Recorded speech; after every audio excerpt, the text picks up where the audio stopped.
Saturday.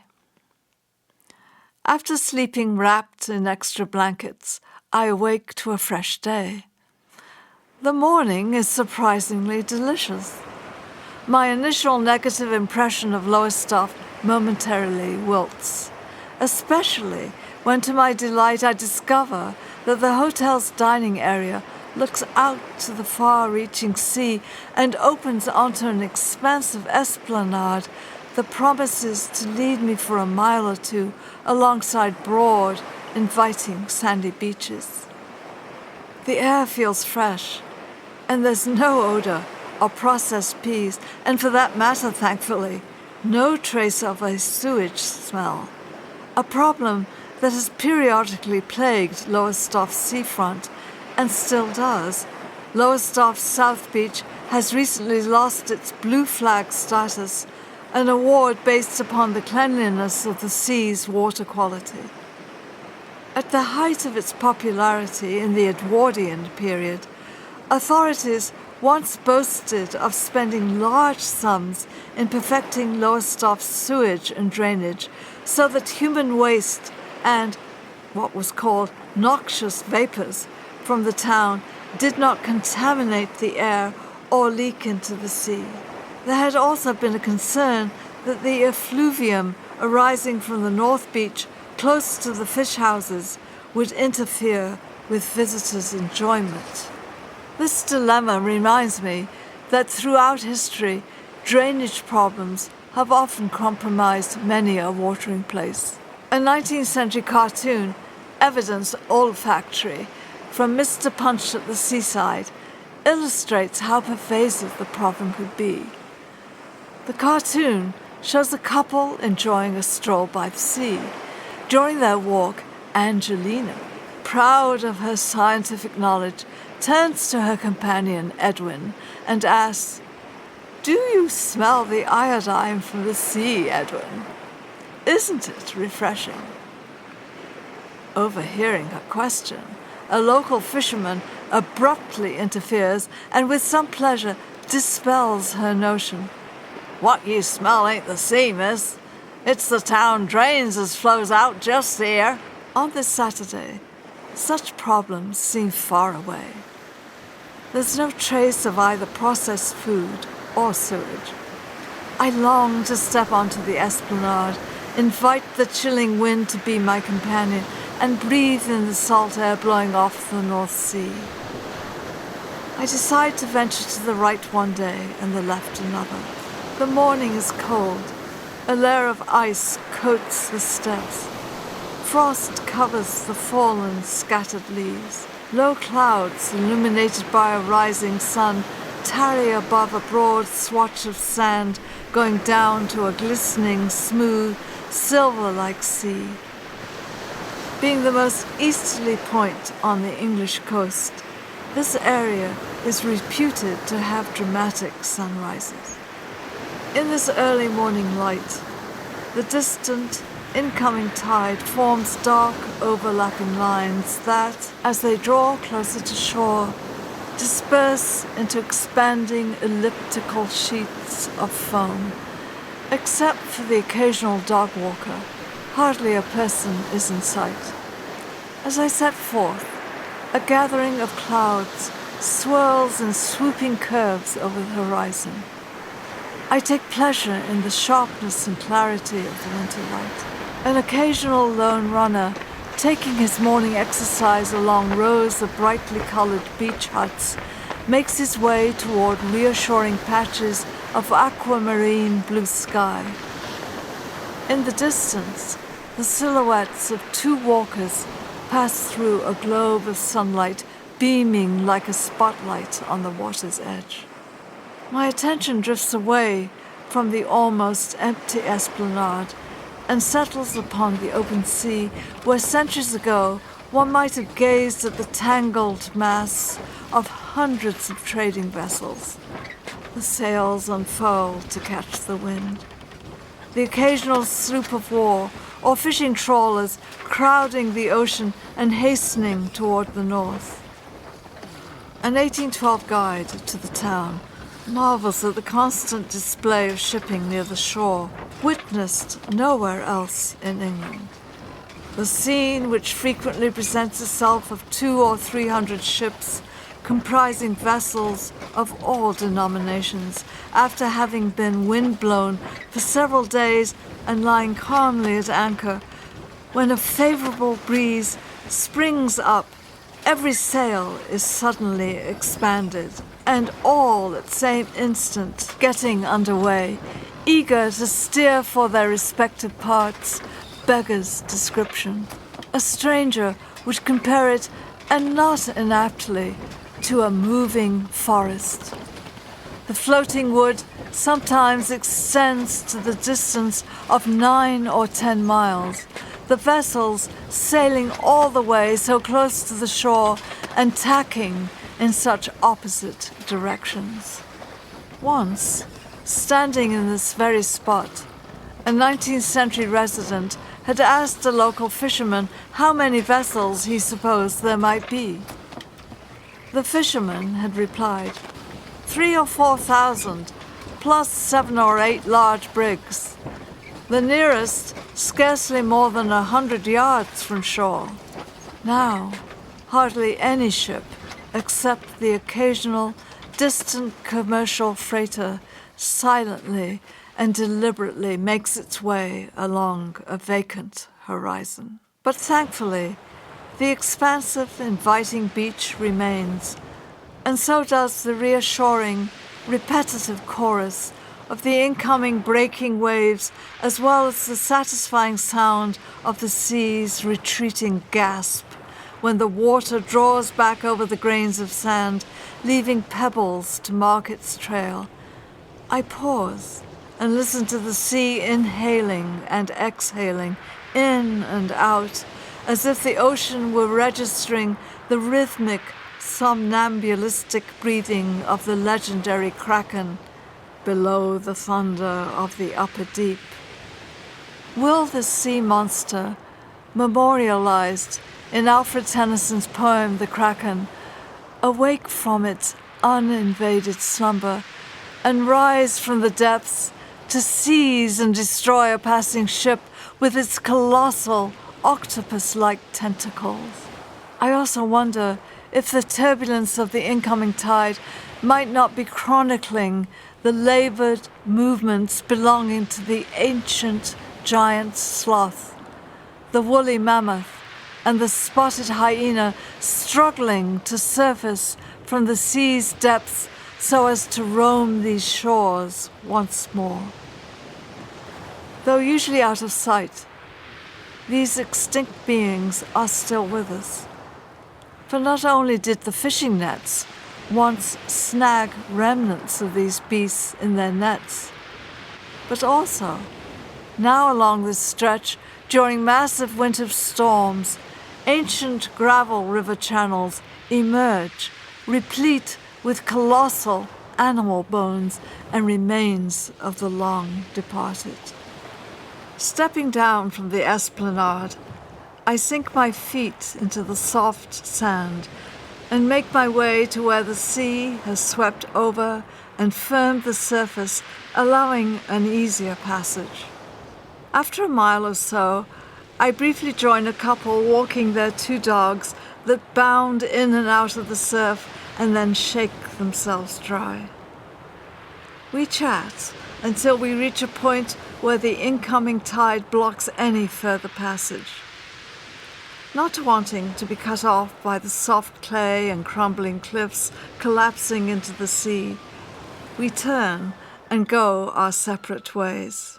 On the way back, I retrace my route. Alone on the abandoned shoreline, I take pleasure in listening to the breaking waves and gazing at the moving clouds dipping chaotically into the deserted sea. Heeding the rhythm of the surf's movements, I am reminded that recently a group of Lowestoft residents have raised money to erect a bronze statue in honor of Benjamin Britten, the celebrated composer who was born in this town in November 1913 and lived as a youth in a house overlooking the sea. When completed, this commemorative sculpture will depict a solitary 14-year-old Briton seated on a wooden groin while gazing at the ocean and attending to a soundscape that would inspire many of his compositions. If one listens to passages from his Illuminations or to the Sea interludes, played during scene changes in his 1945 opera Peter Grimes, a tragic opera about a Suffolk sea fisherman and the death of two apprentices, one is transported to where Britain lived on the Suffolk coast, to where I am now standing. Recalling the various moods of the North Sea, this music captures the quiet, lingering sweep of gentle incoming waves, leisurely caressing and spreading over the shore. And at moments, lets one imagine the sun's rays dancing upon sparkling patches illuminating the sea. When the musical scales run up and down, they catch the harmonic sequence of the incoming and retreating tides. In other interludes, the timpanis and the tuba's dark, deep tones anticipate an incoming storm that blackens the horizon and ushers in a thickening, threatening sky. One hears the howl of the wind, the sight of the seagulls being blown and gliding above a choppy sea, and the accelerated rush of waves racing to the shore. The music drives the storm like a deep force that heaves, pushes, and swells the sea. Soon, compelled by a chilling, if not frigid, temperature to move along, I retrace my steps and pass by the occasional solitary walker until I reach a modest outdoor seaside cafe, happily including a toilet. The only one I've seen open, where a group of older men, swathed in warm coats, hats, and gloves, sit with mugs of hot tea around a table. Their obedient dogs lie in attendance at their feet. The group's enclosed, relaxed, and familiar posture suggests that they must have known each other for years and that their coming together is a daily ritual, especially during this season when dogs are allowed on the beach.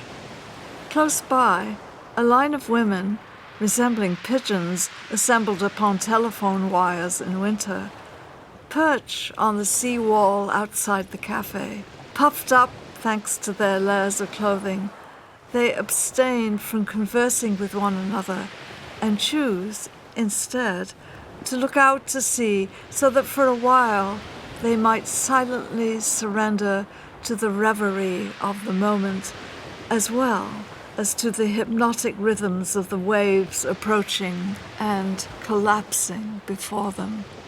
Wanting to sit down, I order a welcome mug of hot tea and a cheese sandwich. Eventually restored, I resume my walk. Along the way, I watch a group of adolescent boys who have come to pass the time of day down by the sea. In the midst of their revelry, one of them, perhaps wanting momentarily to assert his presence among his companions' brash banter, picks up and throws a pebble so as skillfully to skim it over the water's surface. Drawing closer to where I set out this morning, my focus eventually turns away from the sea to the populated streets across the esplanade. The reported dreariness, misery, and decline of Lowestoft even more vividly arise before my eyes. I begin more fully to understand not only what the Wolfson Porter warned me about, but also what, 15 years earlier, W.G. Sebald, in his essay on Lowestoft in his book The Rings of Saturn, meant when he had written that the closer I came to the town centre, the more of what I saw disheartened me. Long rows of brooding, tall, dark brick terrace houses and their orderly symmetrical chimneys loom over the vista like giant stern sentinels guarding the land from the North Sea's force. They stare out to sea in a manner that reminds me of the authoritative lines of Moai defiantly facing the turbulent Pacific Ocean surrounding Rapa Nui. Once fronted by beautiful gardens, these cheerless, stolid dwellings almost obstruct and muffle the sea's fluid restlessness and splendor. I walk down a passageway by the side of one of these 5-story buildings. The windows are bricked up or covered in tattered, cheap lace curtains. The brick, once tastefully ornamented, displays the neglect of time. The bright blue bench in front is empty. Further along, damaged stoops, the splintered paint of the doorways, and a confusion of multiple doorbells compromise what once had been a fashionable building.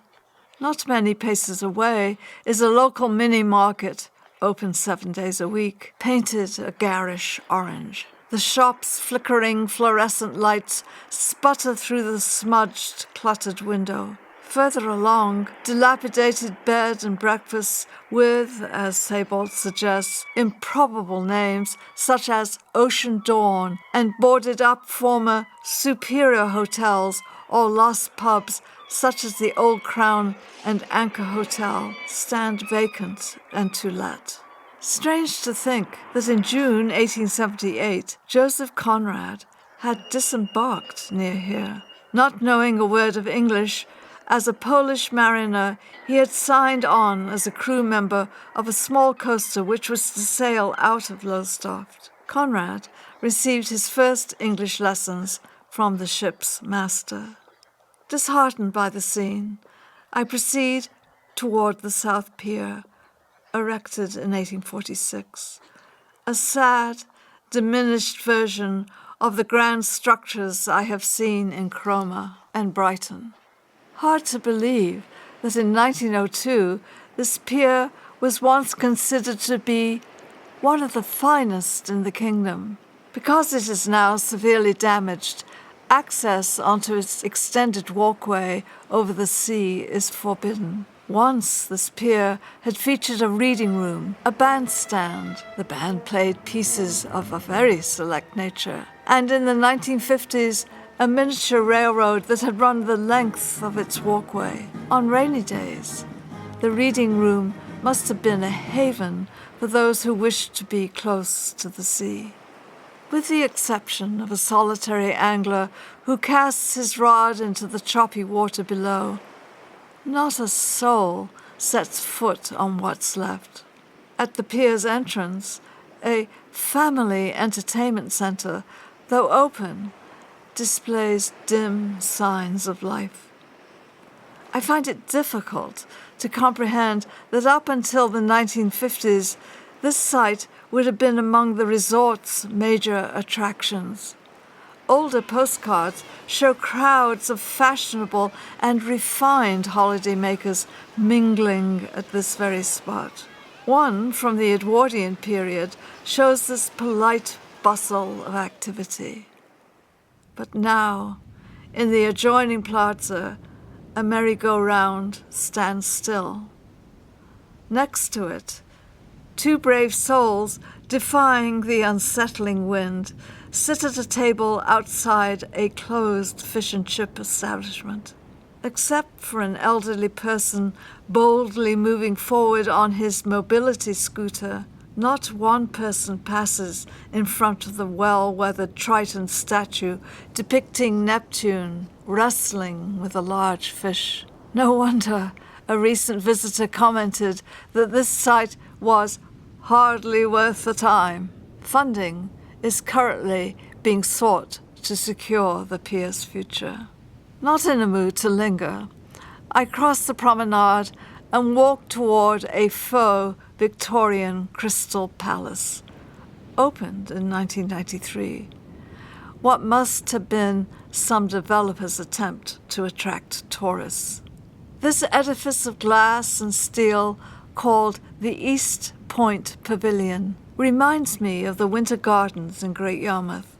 Though far younger than that once grand edifice, this too was in disrepair and stoically awaiting its probable demise. Closed since 2016, its roof needs replacing, and so does its heating, ventilating, and electric systems, not to mention the toilets. In the lowering sun, this deserted pavilion seems a ghost of itself. However, much to my surprise, one small section is actually open and functioning as a modest cafe. Curious and thirsty, I dart in. Seated and enjoying an Eccles cake with a cup of tea, I watch a group of seagulls impatiently pacing back and forth on the deserted tables outside. They peer through the pavilion's glass panes as if begging for food. Being the only customer, I chat with the worker, a young woman born and bred in Lowestoft. It's a pleasure to hear her share how much she loves the sea and the clouds that roam above it. Months later, I learn that government funding is soon to rescue the building from demolition. By June 2022, the renovated and refurbished East End Pavilion will open to much fanfare. It has become a restaurant, a food hall, and an events establishment. Unfortunately, when I revisit Lowestoft in March 2023, I am disappointed to find the pavilion to be not any livelier than when I was last there. A handful of people order takeout from various fast food booths. Even fewer sit at wooden tables. I miss the place as I had experienced it on a mid-December evening in 2019. If I had passed this way in the 1840s and 1850s, I would not have seen the East Point Pavilion, but instead would have gazed in awe at the Grand Royal Hotel, a first-class establishment that included a well-appointed restaurant, coffee rooms, a billiard room of noble dimensions, a conservatory partly filled with exotics and with native plants chiefly indigenous to the horticulture of East Anglia, a well-supplied newsroom, salt and freshwater baths, and a handsome mews. This is where, under the proprietor, Mr. Samuel Hewitt, people of rank, the swells in yachting costumes and charming English girls, as well as comfortably off valetudinarians, stayed for a month's holiday by the sea. Management boasted that the Earl of Cardigan made it his occasional headquarters, bringing his beautiful yacht, the famous Enchantress, and surrounding himself with several eminent fashionable friends and military acquaintances. As seems to be the fate of many Lowestoft institutions, though, this splendor did not survive forever. Despite extensive refurbishments in 1954, such as an extension to the dining room, the hotel suffered some decline. The final blow came in the early 1970s when the building failed to conform to fire regulations. In the end, it was cheaper to pull the hotel down. As I returned to my lodgings, I watched the approaching night lovingly spread a blanket over the sea. What light remains charts the skeletal lines of the damaged pier. Once back at the hotel, I discover that the manager has placed a radiator in my room. After a pleasant enough dinner in the dining room, I retire and read myself to sleep in a warm bed.